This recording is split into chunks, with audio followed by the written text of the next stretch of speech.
बिस्मिल्लाहिर्रहमानिर्रहीम। अस्सलाम वालेकुम। 20 जनवरी का आगाज़ हो गया मंगल के दिन का। आज का दिन खासा अहम है क्योंकि इमरान खान साहब की 2 दिसंबर से बहनों के साथ मुलाकात नहीं हुई। आज भी मुलाकात का दिन है। बहरहाल देखते हैं मुलाकात होती है या नहीं होती। दूसरा, गुल प्लाजा कराची का जो साने है, इस वक्त जब मैं ये वीडियो रिकॉर्ड कर रहा हूँ तो आग लगने के बाद 52 घंटे गुजर चुके हैं। अभी तक रेस्क्यू ऑपरेशन मुकम्मल नहीं हो सका और कुछ चीज़ें बहुत ही ज़्यादा तकलीफ दे हैं।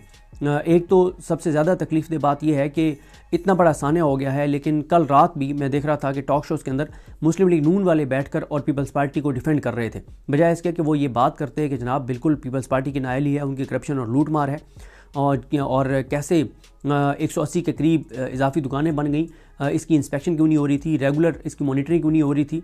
अगर आग लगने की सूरत में इमरजेंसी रास्तों के ऊपर दुकानें बन गई थी और इमरजेंसी रास्ते नहीं थे तो क्यों नहीं थे, कौन से इदारे थे जिनकी ज़िम्मेदारी थी इस चीज़ को यकीनी बनाना, इस चीज़ पे बात नहीं हो रही। और फिर जिस तरह से आग लगने के बाद बर वक्त वो रेस्क्यू ऑपरेशन नहीं कर सके, अब तक वो उस रेस्क्यू ऑपरेशन को मुकम्मल नहीं कर सके, लोगों की जानें नहीं बचा सके, और लेकिन इस चीज़ पे बात करने के बजाय मुस्लिम लीग नून वाले जो हैं वो पीपल्स पार्टी को डिफेंड कर रहे हैं। मेरा ख्याल है कराची वालों को ये बात याद रहनी चाहिए कि जब इस वक्त तक क्योंकि 25 से 30 डेड बॉडीज़ जो हैं वो रिकवर हो चुकी हैं और 70 से 75 लोग लापता हैं। अल्लाह ताला करम करे और को मौजूदा हो। लेकिन ज़ाहिर है तल्ख़ हकीकत यह है कि 52 घंटे से जिस इमारत में आग लगी हो तो कैसे कोई अब तक ज़िंदा बचा होगा। अल्लाह करे अल्लाह करे अल्लाह करे कि वो ज़िंदा कुछ और लोग बच जाएं, लेकिन एक तल्ख़ हकीकत है कि बहुत मुश्किल है। इतना बड़ा सान्या हो गया और नून लीग वाले बैठ के पीपल्स पार्टी को डिफेंड कर रहे हैं और पीपल्स पार्टी वाले भी बेशर्मी और ढिठाई के साथ जो है वो गलत बयानी कर रहे हैं, झूठ बोल रहे हैं और शफाफ तहकीकात अभी भी नहीं करवा रहे।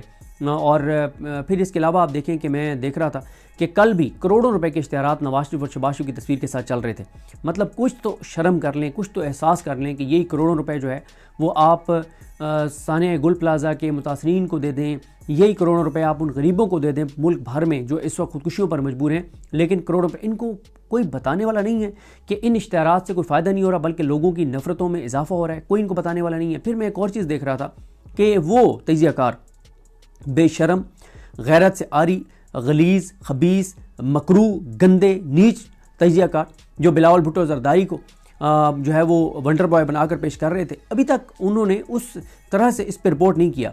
और आप देखें, अगर यही वाक़या अल्लाह ना करे अल्लाह ना करे अल्लाह ना करे अल्लाह ना करे ये वाक़या केपी में हुआ होता तो अब तक तजियाकारों की लिस्ट भी आ गई होती कि इनको कॉल्स पे लें और पता नहीं सुहेल आफरीदी के ख़िलाफ़ और इमरान खान के ख़िलाफ़, तहरीक इंसाफ के ख़िलाफ़ लाइव ट्रांसमिशन भी हो रही होती और पूरे पाकिस्तान से कुछ वीडियो पैगामात भी रिकॉर्ड करवा के चलवा दिए जाते, गवर्नर राज की भी बातें होने लग जाती। लेकिन हमारा जो मौजूदा निज़ाम है वो इनको लाया है पीपल्स पार्टी और नून लीग को इमरान खान की नफ़रत में, और सिर्फ लाए नहीं है इमरान खान की नफ़रत में, फिर इनको खुली छूट दे दी है कि आप किसी साने में लोगों की जानें चली जाएं और ये डिलीवर ना कर पाएँ तो इनके लिए कोई बात नहीं है, इनके खिलाफ कोई ट्रांसमिशन नहीं करवाई जाती, कोई तजियाकार नहीं छोड़े जाते, कोई टीवी चैनल्स को टिकर बना के नहीं भेजा जाते, टाउट्स को कोई बनी बनाई चीज़ें नहीं बना के भेजी जाती, बल्कि डिफेंड किया जाता है कि सिंध में गवर्नेंस बहुत अच्छी है, बलोचिस्तान की तो क्या ही बात है, पंजाब तो सदके वारी और कुर्बान हम जा रहे हैं।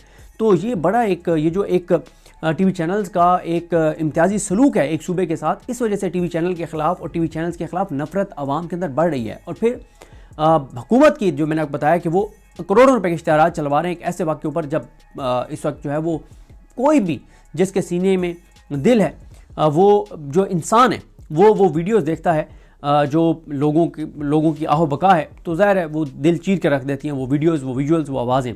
और जो ऑडियो सामने आई हैं, जो आखिरी ऑडियोस कुछ लोगों ने अपनी फैमिलीज़ को की, बहुत ही तकलीफ दे। लेकिन अब मैं कभी कभी सोचता हूँ कि अल्लाह ताला पाकिस्तान पर रहम करे कि अब पाकिस्तान का मुस्तकबिल ये मरीम नवाज़ और बिलावल भुट्टो जरदारी हैं जो अब हमें टाउट्स बता रहे हैं, मकरू, गंदे, गलीज़, नीच, गंदे किस्म के, कि जी बिलावल भुट्टो अगले जो है वो पाकिस्तान के वज़ीर आज़म हो सकते हैं। अल्लाह ताला रहम करे पाकिस्तान के ऊपर। पता नहीं हम पाकिस्तान को जो है वो कहाँ लेकर जाना चाहते हैं, हम पाकिस्तान से कौन सा बदला ले रहे हैं, हम क्या लोगों को किस चीज़ पर मजबूर कर रहे हैं कि लोग ऐसा क्या करें।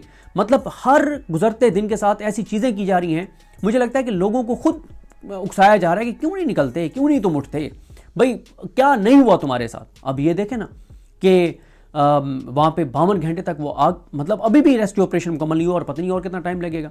और उस वक्त आप देखें शहबाज शरीफ ने मीटिंग की कोई हफ्ता 15 दिन पहले, हफ्ता 10 दिन पहले या 2 हफ्ते पहले, आप में से कोई निकाल भी लेगा, वो अखबारात में खबरें भी लगी थी कि शहबाज शरीफ ने बड़ी फिक्र का इजहार किया है कि केपी में काम सही नहीं हो रहा तो वफाक अब कुछ मामला देखेगा। अच्छा, जब सिंध में कराची में जब आग लगी हुई थी और चाहिए था कि वफाकी हुकूमत भी फ़ौरन अपने रिसोर्सेज भेजती, हर जगह से जो जहां से कोई रिसोर्सेज भेजे जा सकते थे भेजे जाते और लोगों की जान बचाई जाती।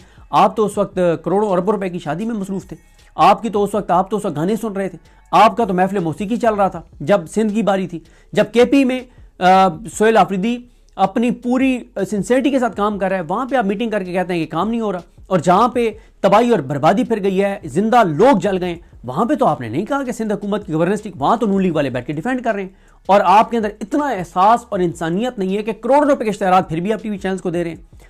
तो बड़ी तकलीफ दे बहरहाल सूरत हाल है। देखें, कल महमूद हसन चगदेई साहब का जो पहला खिताब है उसके कुछ पॉइंट्स पे बात करूंगा। उनका खिताब बहुत इंपॉर्टेंट था। उन्होंने एक बार फिर मुस्लिम लीग नून को, पीपल्स पार्टी को सियासी गैरत दिलाने की कोशिश की है। उनका अंदर का अगर कोई इंसानियत उनके अंदर बच गई है तो उसको जगाने की कोशिश की है। उन्हें बताया है कि मुल्क इस वक्त किस नाजुक सूरत हाल से गुजर रहा है, इस वक्त हमारे बॉर्डर्स के ऊपर क्या सिचुएशन है, इंटरनेशनल क्या हालात हैं। और उन्होंने बहुत बड़ी पेशकश की है कि पीटीआई की जिम्मेदारी मैं उठाता हूँ। एक बार फिर तुम्हें ये ऑफर करता हूँ कि आओ सियासतदान बैठ जाते हैं और इस मुल्क को बचाने के लिए कुछ नागुज़ीर फैसले करते हैं। उन्होंने ये कहा है कि अगर तुम आके बैठते हो तो मैं गारंटी देता हूँ कि पीटीआई और इमरान खान तुम्हें उल्टा नहीं लटकाएंगे और तुम्हारा नाक नहीं रगड़वाएंगे। लेकिन इस वक्त हमारे लिए पीपल्स पार्टी या नून लीग से इंतकाम लेना या इनको फिक्स करने से ज़्यादा इंपॉर्टेंट मुल्क बचाना है, क्योंकि मुल्क इस वक्त ख़तरे में है और मुल्क के हालात इस वक्त ख़तरे में हैं। उन्होंने दोबारा निशानदेही किया है कि भाई हालात खुदा न खास्ता वही हैं जो सानिया मशरक़ी पाकिस्तान से पहले थे। तो अभी भी वक्त है, आओ हम सियासतदान बैठ जाते हैं, इस पार्लियामेंट को मजबूत बना लेते हैं। कुछ उन्होंने अहम पॉलिसी स्टेटमेंट्स भी दे दिए हैं और आज 20 जनवरी को भी इम्कान है कि वो अगर कौमी असम्बली का इजलास होगा तो उसमें खिताब करेंगे। लेकिन एक तो उन्होंने बार बार एक बात कही कि तहरीक तहफ़्फ़ुज़ पाकिस्तान वादा करती है कि पार्लियामेंट की मजबूती के लिए हम गैर मशरूत हमायत करेंगे। और वो कहते हैं कि पाकिस्तान की पॉलिसीज़ बनाने का मरकज़ पार्लियामेंट होना चाहिए। मुल्क बहरान का शिकार है और खित्ता मुश्किल में है। उन्होंने कहा कि कुरान मजीद अपने मानने वालों को हुक्म देता है कि जहाँ भी मस्बत काम हो, खैर का काम हो, अवामी फलाह का काम हो, आपने उसे सपोर्ट करना है। उन्होंने हुकूमत को कहा है, पार्लियामेंट स्पीकर को कहा है, डिप्टी स्पीकर क्योंकि चेयर कर रहे थे, कि आप जब भी अवामी फलाह की बात करेंगे हमारा वोट शुमार कर लीजिएगा, हमारा वोट आपके साथ होगा, इसके लिए हमें कोई कीमत नहीं चाहिए होगी। असल में वो बार बार उनकी गैरत जगा रहे थे, उनको मोटिवेट कर रहे थे कि मुल्क खतरे में है, आओ सारे सियासतदान इकट्ठे बैठ जाते हैं, आओ हम सारे सियासतदान मुल्क बचाते हैं। बहुत हो गया, अब बात आपस की लड़ाई से बहुत आगे निकल गई हुई है, मुल्क खतरे में, उसकी बका खतरे में। फिर उन्होंने कहा कि अल्लाह करीम हुक्म देता है कि गुनाह और दुश्मनी के कामों में किसी के साथ मत दो, आप दुरुस्त रास्ते पर चलें तो हम एक ही कश्ती के सवार बन जाएंगे। हम इस ईमान को ताकत का सरचश्मा बनाना चाहते हैं। हम चाहते हैं कि मुल्क की अंदरूनी और बैरूनी पॉलिसीज़ इस ईमान में बने। इस ईमान के अंदर या बाहर वो बात हम नहीं कहेंगे जो बात हम अपनी माँ और बहन के सामने नहीं कह सकते। मैं पीपल्स पार्टी और मुस्लिम लीग नून का सख्त वक्त का साथी रहा हूँ। अल्लाह के नाम और कायद-ए-आज़म की तस्वीर को गवाह बनाकर हमने ईवान के अंदर मुख्तलिफ इलेक्शंस में कभी मुस्लिम लीग नून तो कभी पीपल्स पार्टी को वोट दिया, कभी अकबर बुगटी के साथियों को वोट दिए।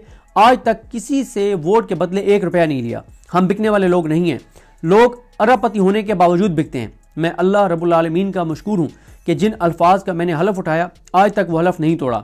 हर आदमी, हर इदारे, हर इंसान को अपने उठाए गए हलफ का पास रखना चाहिए।